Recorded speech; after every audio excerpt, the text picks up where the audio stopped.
Hey you guys, it's Namaste back again with yet another video. So this is my March and April releases for book releases, of course, that I'm looking forward to read. I have a coloring system, so basically if you see a salmon with background with white lettering, that means that I either basically I already got the book or I probably already bought the book and it's ready to be, shipped out or something or sent to my Kindle app. If you see a background with a brown coloring and it's a light blue lettering, that means I'm very much excited to go to the library to get it and read it. Some of them I actually already have it, so I'm excited to read it, but I didn't buy it. And so far um,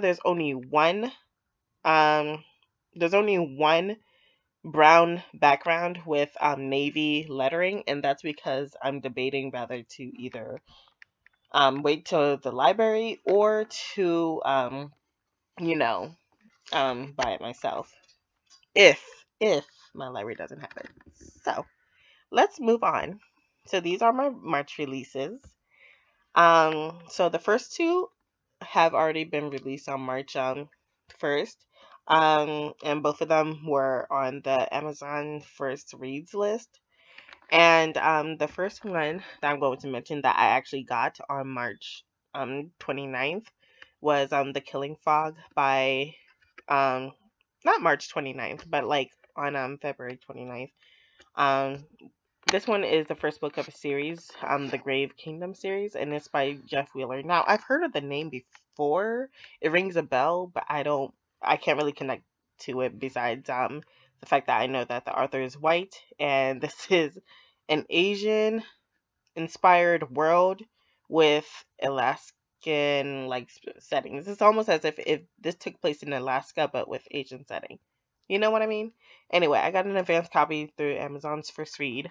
Um, but basically, you have this MC who is the only survivor from this kung fu combat school. So it's giving me, I don't know, Rin from the Poppy War series type of vibe to it, at least with the MC. So with that, we got um this MC who's with a band of thieves, and she messes up with one of the artifacts or something that she's been sent to get, and it releases some kind of evil shit that she has to go ahead and kill. And not to mention, this world has some, obviously by the title, some killing fog.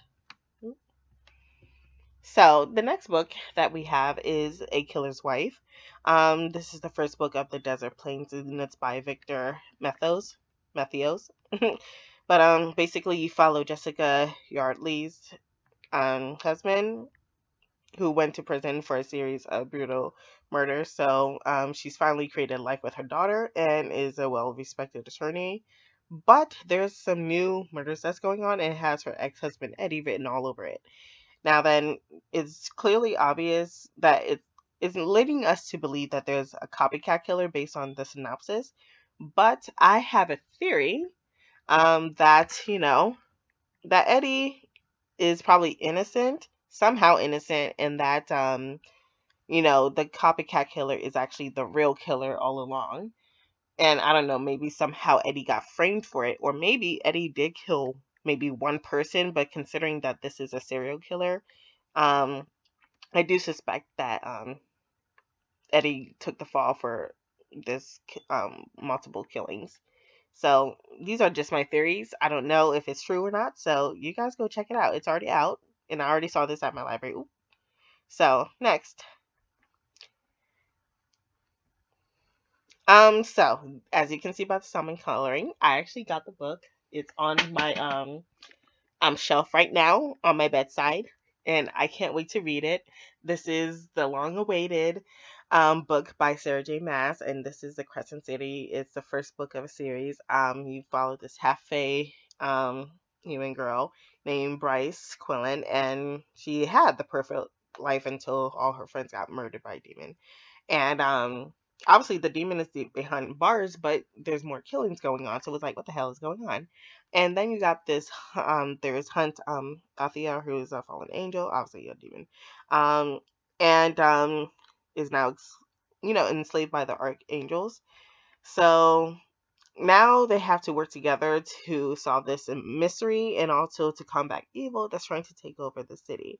Now, I have a few theories and I can't wait to read or do a vlog about this because I've been like waiting for this since like last year. So it's definitely my anticipated reads. I already got this. So I'll like probably save my theories for when I'm reading. Okay? All right. Now then, You Are Not Alone by Gira Hendricks and Sarah Patman. Obviously, as you can see, brown background, blue lettering. I am already got this from my library, so I can't wait to read this one. You probably never met someone like, well, you probably know someone like Shay Miller, and you probably don't know anyone like the Moore sisters. So there's clearly some jealousy because the Moore sisters are like the glamorous sisters, like they're the rich ones, and Shay, she's jealous of them and wants a life. But technically, the Moore sisters want her life. So I don't know what's going on over there. It's a domestic mystery, so I can't wait to read it. And I tried not to like go in. Luckily, the description is just as vague as I have been vague, so I can't wait. Now this one is queer as hell, and I can't wait to get this from my library if they have it. I'm still gonna wait for until my library carries it. But basically this is about I'm sorry. I didn't even read the title. So this is Witches of Ashen Ruin by E. Latmere. I think this is her first debut. I'm not too sure, but basically it's like modern day witchcraft with ancient eclectic mythology, a clash of witches and gods. Perfect for if you are into V.E. Schwab's Shades of Magic trilogy. Now, as you can see by my last video that I posted called The Buffet, I never read anything from her, so that's the thing. Now, A Discovery of Witches, since it's like a mix of it, I've actually read the first book of, the All Souls trilogy, and read I say 2/3 of the second book of A Discovery of Riches trilogy. So I have to like get on it and like read it. But supposedly this is queer as fuck. Now this one, as you can see, I got it for which by the way, I got this on Amazon for like what? $2.99. So you guys go get this up, and that was during the pre-order. So I don't know if the sale is over or something. So you guys go check it out. But it's called The Raven and the Dove. This comes out March 9th. And it's by Caitlin Davis. This is her first book. Yep, and basically you follow four fates who collide in this Avion-inspired epic fantasy retelling of Tristan and Aristotle. I think I said it right, but I don't think I've ever read that before, or maybe if I've heard.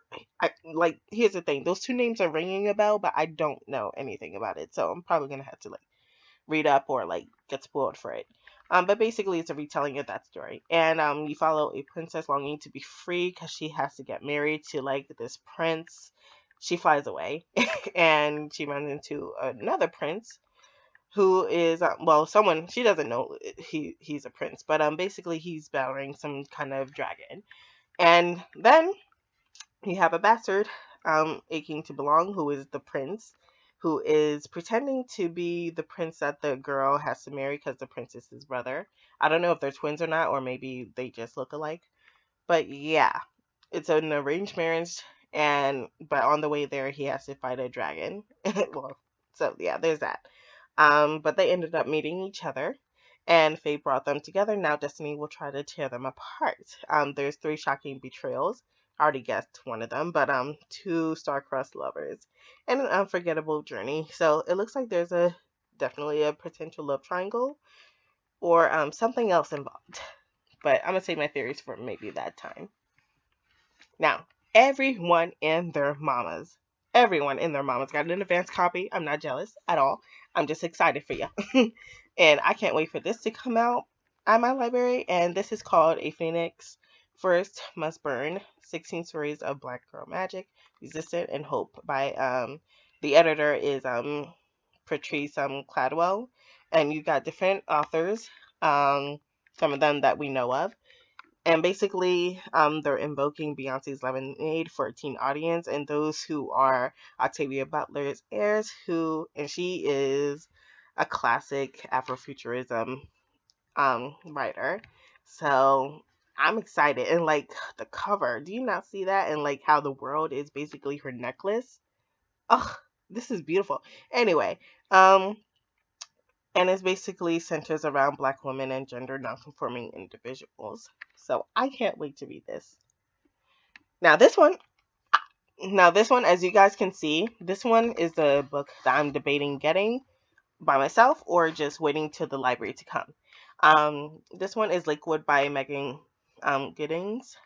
Now I've been trying to save my money, and since last year I've been debating whether to get it or not. But I really want to read a certain book, a certain nonfiction book that I already own called Medically Apprehended, and it's basically about Black America's history with medical history with using Black bodies in a horrible way, and it's basically the dark history behind that. And I feel like I should read that before reading this, as and I don't think I'll be reading the immortal life of Henrietta Henrietta Lakes. I'm so sorry. I know that Oprah did a movie on this. Um, but basically, it's a debut about class and race. Lakewood invokes the terrifying world of medical experimentation, and is part The Handmaid's Tale and part The Immortal Life of Henrietta Lakes. So it's really eye catching, and I'm really, really, really tempted to get this already, but I'm not sure if I should like wait till the library and everything. Like the cover is everything. Oh my gosh. But yeah, I think this is also inspired by um the Flint, Michigan water story, which is still going on to this damn day. And if I remember clearly more about the plot, the main character is trying to get medicine for it's either she's sick or someone in her family is sick, and this big pharmaceutical company is looking for people to experiment on, and she volunteers as tribute. So something ain't right in the buttermilk. So this one is heavily debated as to whether or not I should get it or not. So yeah, the next book that is actually going to be a new trilogy, by N.K. Jemisin, and this is The City That We Become, Great Cities #1. This one is coming out later on in the month, March 26th. You have 5 New Yorkers that must come together in order to defend their cities. So, in the first book of a stunning new trilogy, and I like this idea very much. Now, here's the thing: I own, let's see, one, two, three, let's see. Technically, I own all of almost all of N.K. Jemisin's work. I don't have I do not have that anthology that she put out, and I do not have the last book of the Broken Earth trilogy. Um or was it Broken Kingdoms? No, Broken Earth trilogy, because I have, let's see, I have the Dream Blood duology, and it's the bind up, the osmosis. So technically, I have both of that duology, and I also have the entire um the Broken Kingdoms trilogy plus the novella, and it's it's the osmosis. So technically, I have no excuse, and I saw that Aphrodite Reads and Bewitch books. She too, I'm sorry, they too have been craving and like glorifying her work, and it's like I think I should like join the party and like reread this, at least the 100,000 Kingdoms trilogy, because I read it last year and I didn't like it as much. Like I gave it a 3 star, and seeing how Aphrodite Reads and B was praising the book so much, I was like, you know what? Maybe I should reread it. So yeah, technically I own most of N.K. Jemisin's books. So, and the thing is, it probably was a bad idea, but it's like I kept getting interested in reading her books, even though sometimes her writing is a bit off for me. So yeah. I'm gonna save my money and actually go to the library for this one. But I'm excited, and I hope that the audiobook, if this is told through multiple people's perspective, right? Since we're seeing 5 New Yorkers, I hope each one of these people are from different parts of New York, and I really hope that the audiobook has 5 different people to embody different accents of New York. That, I'm telling you guys, would be so great. Would be so great because New York is such a damn diverse place. Like you could have like a Brooklyn accent, a Bronx. I'm sorry, I didn't mean to say Bronx like that, but if you're from New York, you know exactly what I mean when I say the Bronx. Because it's like the Bronx it's just something else, honey. It's just something else. But you could have a Bronx accent, you could have like a Jewish accent mixed with Brooklyn accent. It's like, oh, ooh, what if an Irish background accent? Child, there's just so many accents in New York that would be so well for the audiobook. So it's like, please, please, please. I hope my library has it. Now, this one is just regular, so it's like I'm interested, but obviously it's not my top priority. So we are Totally Normal by Rahul. No, Rahul. Um, Kanakaya. Hopefully I'm saying it right. But basically it's a friends to lovers stories. You got Dave and Naden that hook up, which wasn't part of the plan because Naden has never been into guys, and still Dave is cool and Naden is willing to give it a shot, even if it means everybody sees him differently. Now this one it seems like it's gonna be like a little bit of heartbreak, but a lot more, I don't know, warm fuzzy feelings. So this is gonna be like a chill read for me. Now, time for the April releases, which isn't much. Now, this one I'm excited to read from my library. Is Contra Woman by Afia Ak wait Akara Kora? No. Ata. Oh my goodness. I am so sorry for butchering these people's names. I'm gonna just move on. But this one comes out April 7th. Um and this is spanning eras and generations, and it tells the lives of 3 unforgettable women. You got Miss May Bell, a wise healing woman, and her preconscious and observant daughter Rue, who is reluctant to follow in her mother's footsteps as a midwife, and their master's daughter Virginia. No, Virginia. No, Virginia. But basically, I feel like, of course, this is about witches, but I guessing it's going to tackle the different types of magic, and rather, and since this does start out with like around the time of slavery, I wonder how the dynamics between like these so-called friendships between black women and obviously someone who owns them. That'd be interesting to see. So I'm interested in reading this. The next one is Something She's Not Telling Us by Darcy Bell. Now I'll try to go into mystery thrillers and stuff without too much information, but basically you're following 2 women, which also comes out April 7th, but you're following 2 women, Ruth and Charlotte, who follow each other down a chilling rabbit hole, unearthing and winding past of deceit, lies, and trauma. A family and a future will be completely and universally challenged. Shattered, and it's a new mystery with kidnapping and jealousy. That's what I got from it. So I don't want to spoil myself anymore. Looks like Barbie is about to go down. So I can't wait. Now, vampires are clearly making a comeback. So this is a new vampire book called Crave by Tracy Wolf. Is giving me Twilight vibes with a whole angsty male character. But basically, you follow a human girl. She gains entrance to an a school full of warring monsters who hate her. Then there's Jackson, or I always say it wrong, Jackson or Jason. No, there is no S. Jackson Vega, a vampire with deadly secrets who hasn't felt anything for 100 of years, and But there's something about him that calls to the MC. Now we don't know the MC name because on Goodreads, the girl is clearly talking and she doesn't say her name. So I can't wait to read this. Um, Obviously this is going to be a thick book with close to 600 pages. So yeah, obviously it's going to be low on my priority because even back then I wasn't that into vampires. So, but I'm interested. Now this one is called The New Husband by GJ Palmer.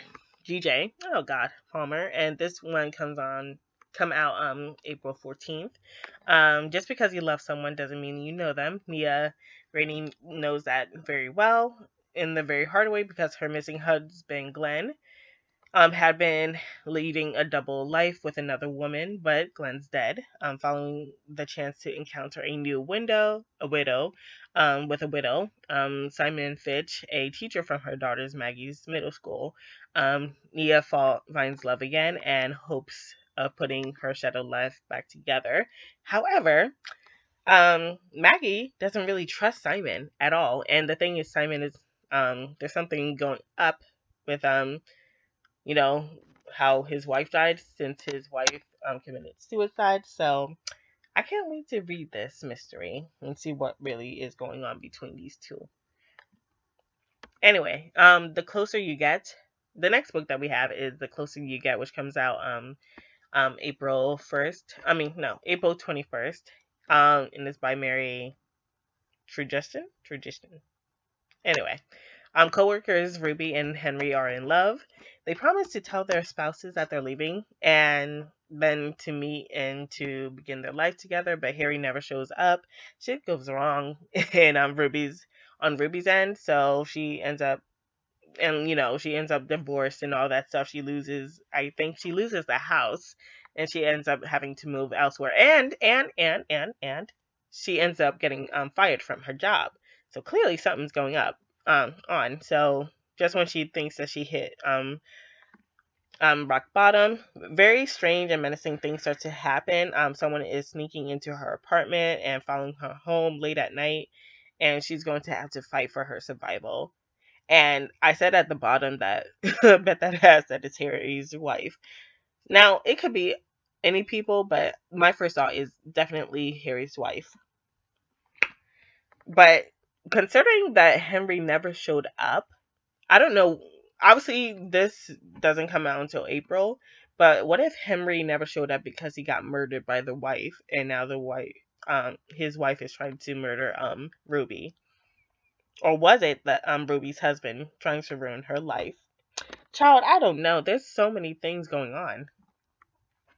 Anyway, I think this is it. Yay, it is.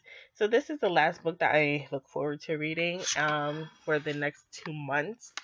Obviously, some are top priority more than others, so yay. So tell me what you guys are interested in, because April definitely didn't have that many books I was interested in. So maybe if you guys can list down some books down below that I should maybe add to my TBR for the next 2 months, tell me now. At least the new ones that's coming out. So definitely let me know. You can follow me on Goodreads, Twitter, and Instagram, all at the same. They all have the same username as my username online, which is Novelist Dean. And that is it, y'all. Love you guys. Be safe out here in these streets. Be sure to wash your hands all the damn time. And goodbye.